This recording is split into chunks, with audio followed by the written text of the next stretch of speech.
Welcome back to America on the Road. Jack Nerad with you, and we have a terrific guest. I mean, more than a terrific guest. Typically, we have great guests for you, but I think this is a really extra special guest. The guy we're about to interview has been my hero for the past 50 years or so, maybe longer, Ted. I mean, it's kind of amazing how long I have been a fan of Ted West, author, automotive journalist, just terrific guy. Ted, thanks so much for being with us, number one. I do appreciate it. Jack, it's been 110 years. You underestimate yourself. It's been at least 110 years. It's wonderful to be here, Jack. Thank you for the kind introduction. I love being your hero, and I'm working hard to stay that way. Well, and it might sound facetious, but it's not at all. I first discovered Ted West stuff in a Road and Track article long, long ago. I then found out that, Ted, that was probably the first article you'd ever published in Road and Track, and maybe the first article you'd ever published. But I've been a fan ever since. And what we're here to talk about is not just Old Home Week, though. I mean, Ted is an author and automotive journalist par excellence who has a terrific book about motor racing called Closing Speed. Probably the best, undoubtedly the best motor racing novel I have ever read. And let's talk about that a little bit, Ted. I mean, you have a deep background that allowed you to do a very, very realistic portrait of maybe the most dangerous racing of all time. Well, it was kind of hairy. Yes, it was. I think people who have only recently become interested in racing are interested in a subject that would be unrecognizable back when I went over to Europe in 1970 for Road and Track, for Jim Crow, the editor of Road and Track, to cover the Porsche 917s and the Ferrari 512s. And if you don't know what those cars are, you should be ashamed of yourself. They are the most perfectly matched, fast sports cars that have ever contested the World Manufacturers Championship. And it was an unbelievable privilege for me to be sent over. When I say it was 110 years ago that you first read my first story, I'm only being partially facetious. I was 27 years old in 1970, a kid, a brand new writer who Jim Crow apparently thought had some potential. So he sent me over by myself to Europe. And I went over in March, and I was over there until after the Le Mans 24 Hours in June. And I followed those cars, the World Manufacturers Championship, around Europe, from Brands Hatch in England to Monza in Italy, and then to the Targa Florio in Sicily, then to Spa, which was unbelievably hairy, and the Nürburgring, and then Le Mans. And then I flew back to the United States and followed them for the Watkins Glen race too. So I saw everything they did. And they were beyond spectacular. And the crowds they drew were record-breaking everywhere they went. And to give you some perspective about how special they were, in 1970, long-tail Porsche 917s went 248 miles an hour down the Mulsanne Straight. They not only went 248 miles an hour, they were flying sideways uncontrollably at 248 miles an hour. Only one or two drivers went that fast. Vic Elford was the one who was most famous for going that fast. And when they asked him about it, he said, yeah, well, it would move from one side of the track to the other, but I kept it on the pavement. And he never let off, because they used to call him Quick Vic, and he just didn't have the sense to let off. He was one of the most courageous of all of those courageous drivers. But when I said a moment ago that the racing was almost unrecognizable compared to what racing is like today. Today, we are excited at the beginning of a race because we want to know who's going to win. Boy, this is exciting. Who's going to be first at the end of the race? In those days, we wondered about that too. That was very interesting. Porsche beat Ferrari. Would Ferrari beat Porsche? Who would be the winner? Would it be Joe Siffert or Jackie Ickx or Mario Andretti? Incredible drivers. But we worried about another thing. And it was a tradition in motor racing going back to the teens and before that, that motor racing was an incredibly dangerous pastime. Right. I mean, and so you were really trying to figure out who would be alive at the end of the race, right? Who might not, finish the race and might not be with us for the next one. Yeah, to present day racing fans, it sounds almost too morbid, but it wasn't too morbid. It was too real. And it lent racing in those days a very special gravity that gave everything they did meaning beyond simply the fact that they were courageous and fast. They're courageous and fast right now.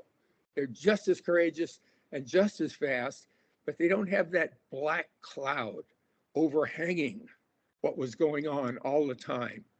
When I would walk up the starting grid to see which of the two drivers would do the first stint, the start, they used only two drivers per car in those endurance races in those days.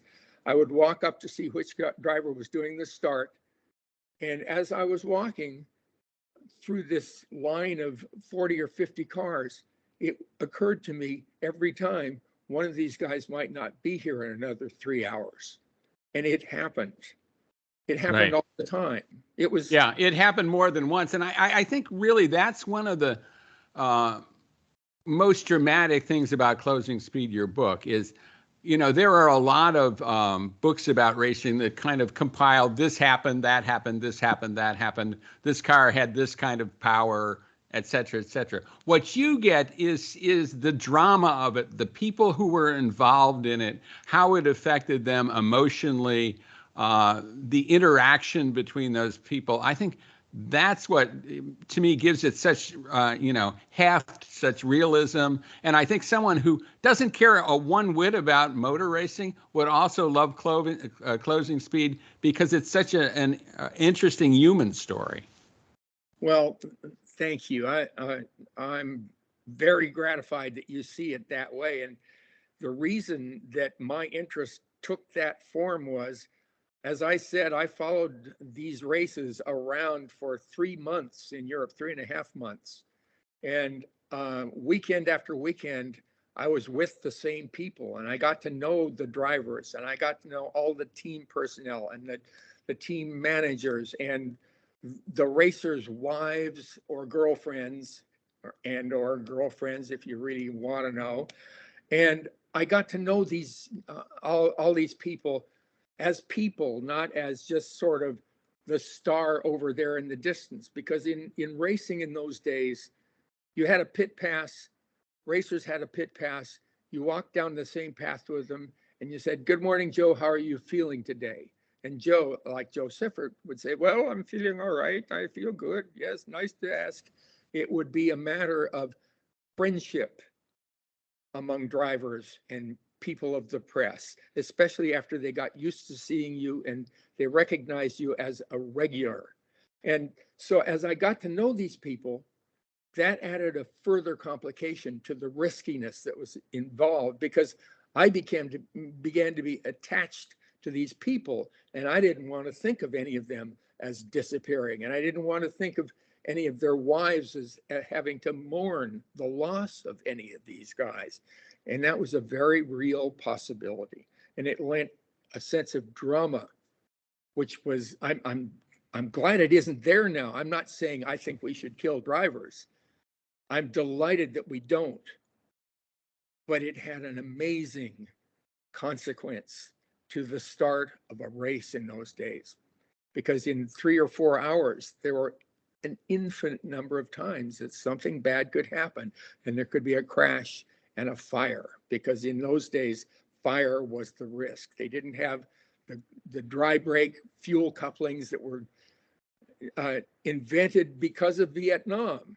The helicopters needed dry brake couplings. because when they got shot down, they didn't want the helicopter to burn everybody to death. And those things came into racing gradually around the late 60s, but not in time for a lot of people. And both Joe Siffert and Pedro Rodriguez, in two separate accidents a couple of months away from each other, died in burning wrecks, and many others did. Mario almost died in a burning wreck.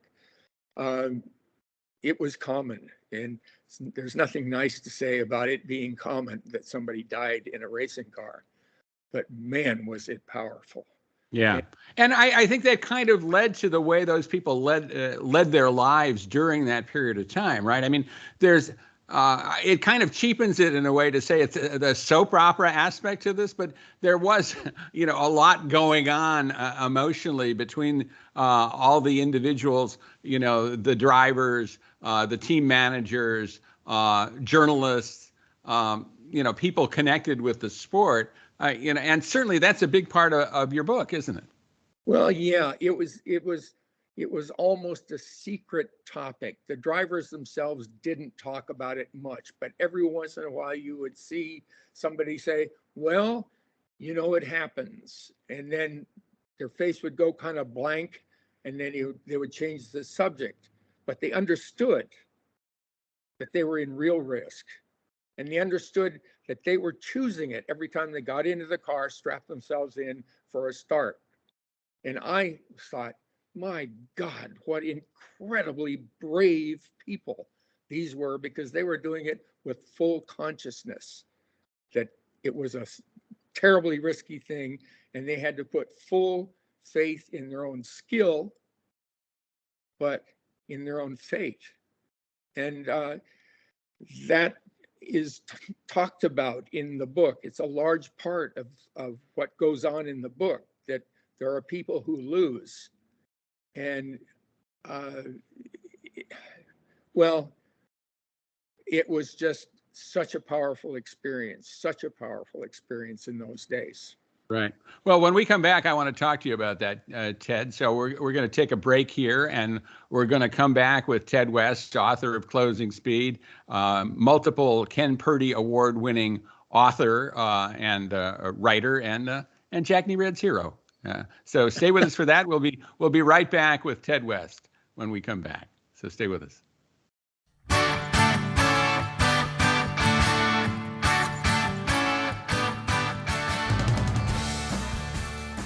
Welcome back to America on the Road. Jack Nerad back with you, and we're back with Ted West, author, automotive journalist, just all-around great guy on top of that, and talking about his book, Closing Speed. Really, Closing Speed follows a guy kind of an awful lot like a young Ted West who is covering this racing. Describe a bit of the plot to us, would you, and how it's narrated? Sure. It's narrated from the point of view of a press guy from California, representing a California motoring magazine, who is sent to Europe to follow the 917s and the 512s, which is exactly like me. And there is a lot of autobiographical form to the book about what actually it was like, what kind of experiences I had and saw. But it's a novel, and the characters that I write about in that novel are fictional. They are not masked portraits of the real people.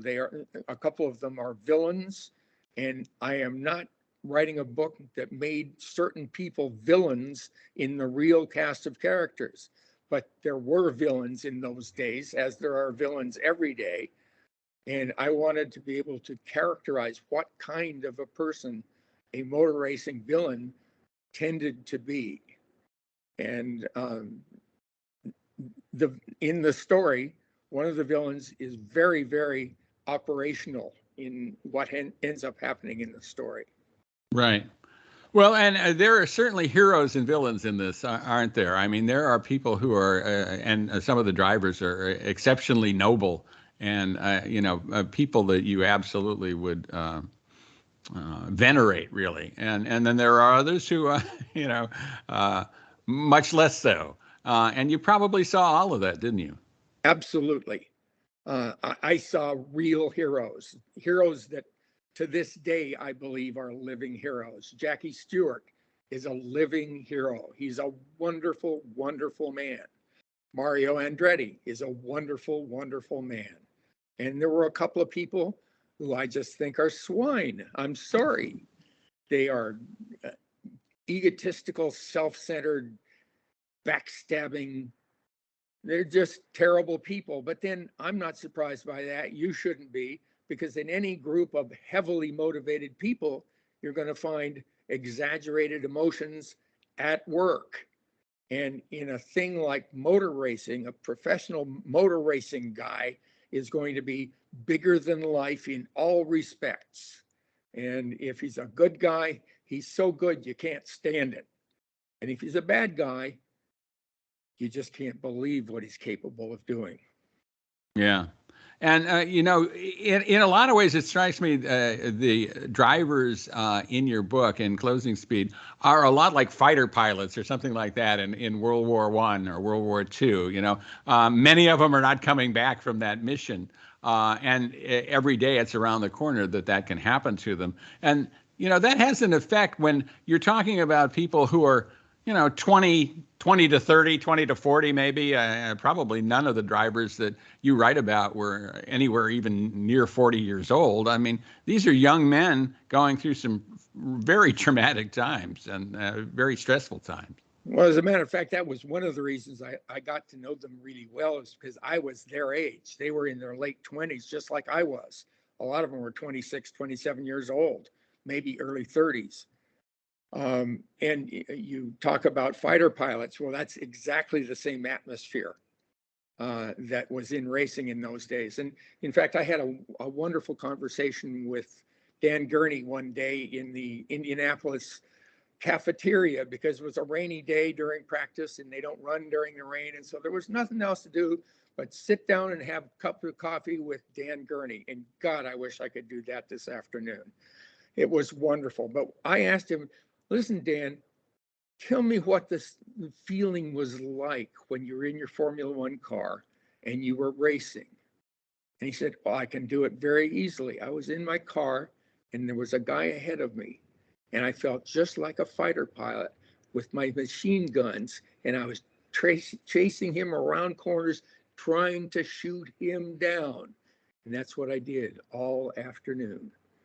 That's what those guys felt like. It was just a really, really tough place to be. And it's still true today. Those people can be very gracious, nice people outside of a race car, but you put them in a race car and they are fighter pilots today as well as then. Yeah. Well, and around every corner there was death, but it seemed like that each of those drivers could compartmentalize that or put that behind them. Maybe they thought it's not going to be me, it's going to be anybody else but me. I mean, talk about the psyche there, because I think that, you kind of get in a zone when you're driving well. I've never done it, but I've been in a zone in some other things that I feel like I have the same kind of sense. Tell us about that a little bit, would you? Yeah. In fact, there's one passage towards the end about racing in the Targa Florio, where one guy who is kind of the hero of the book gets in the zone and he does a lap of the Targa Florio, which is, I think it's something like 48 miles long up through the mountains. And he gets in the zone, and the guy who is writing, the writer has a conversation with him the next day, and he says, how could you have gone as fast as you did? Because he set the all-time record and everyone was shocked at how fast it was. And he said, well, I just got into a state of mind where I realized I couldn't make any mistakes. And I just rushed ahead, never, ever worrying that anything would go wrong, because if anything went wrong, I would outsmart it. And I've heard people say exactly that. And very briefly on racetracks, I've had that feeling driving, where everything was just right and I was confident that my responses were right and my logic was right. and I could do anything I wanted. Very brief sensation of that for me. But I know what that feels like, and you've probably had that in your life too, somewhere, skiing or someplace where speed was involved and intuition was involved. The really good ones have that happening a lot. It's what they make their living doing. Yeah, it's nice when it happens, and it can happen in any kind of profession. I imagine there are plumbers who get in the zone and they do a great job of plumbing, and that's just the way it is. They don't think about anything else, and they're just really great at their craft, and Yep. that's just a terrific thing to be able to do. You were terrific at a couple of crafts, but certainly writing is the craft. I mean, you've covered all kinds of things, motor racing and beyond. I mean, write about cars and do car reviews and that kind of stuff too. I mean, what's been most fulfilling to you, Ted, over the course of your career? Well, it depends on what part of my career we're talking about, because in those young days, I was absolutely drunk on racing. I loved everything to do with racing. And as Steve McQueen says in Le Mans, everything else is waiting. In other words, if you're not racing, you're just waiting until the next time you're racing. And that's the way it felt for me, that those guys were my heroes. I couldn't wait to see them do what they do. I didn't mind seeing them crash as long as they survived. In fact, I was excited by crashes as long as they survived. And the public is the same way. They don't want to see people killed. When a person is killed, there is dead silence in the public. People do not go to a race to see people killed. They go to see people survive. And that's one of the saving graces of sports fans. They love triumph. They love positivity. But then I love writing columns. I wrote monthly columns in Car and Driver and in Road and Track for a lot of years. And I love that sort of thing. But as I've gotten older and racing has changed, and you can't get anywhere near the drivers, no matter what your credentials are nowadays, it's not the same thing. And what I'm doing now is I'm sitting home writing novels. And I love nothing more than doing that. Besides besides Closing Speed, I've just done a book called Reno the Crook, which is about a kid growing up in California in the 50s. And I was a kid growing up in the 50s in California. But again, it's a novel. And I take great pleasure in writing about people, about what really makes them work. And I think that's what makes Closing Speed an unusual racing book, because it really works hard at understanding the characters. Most racing books, there aren't many of them to begin with, are very, very sketchy about what the people are actually like. And they try to get by on how fast everything is and how loud the noise is. The noise is loud, but the people are much more interesting than that. Yeah, I couldn't agree more. One question before we have to let you go. Have you kept, I mean, you kind of parachuted into this thing and became part of the scene for a period of time. Did you keep up with any of those folks? I mean, what happened? You were friendly with many of those drivers. What happened going forward with them? Absolutely. If I walked into a room where Mario Andretti was, he would turn around and say, "Hi, Ted." And I would say, "Hi, Mario." He's still a very, very good friend. He's a guy I admire. Brian Redman is a good friend. I was there when he crashed and could very nearly have been burned to death at the Targa Florio in 1970. He was saved miraculously, and they thought he was blinded for 2 days. His eyes were swollen shut, and miraculously, when the swelling went down, he got his eyesight back, and he proves it by still being one of the fastest drivers anywhere. And he's now in his low 80s. He's a dear friend.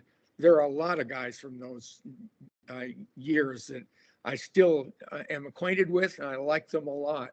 It's one of the great riches of my life that I have those people in my life. They're terrific people, and we share something very special because we know what those times were like. and we survived. Absolutely. And if you read Closing Speed, as you should, by Ted West, you will find out what those times were like. I very vividly find out what those times were like. Well, Ted, thanks so much for being with us. It's always a pleasure to speak with you. And, I love talking with you about this book, Closing Speed. Jack, thank you so much for the opportunity. I like talking about it too, because it takes me back to, I can't believe I was ever 27, but the book says otherwise. So I guess I was. And it was a long time ago, but it was wonderful. Thank you so much, Jack. No, terrific. And stay with us, everybody. We'll be right back right here on America on the Road.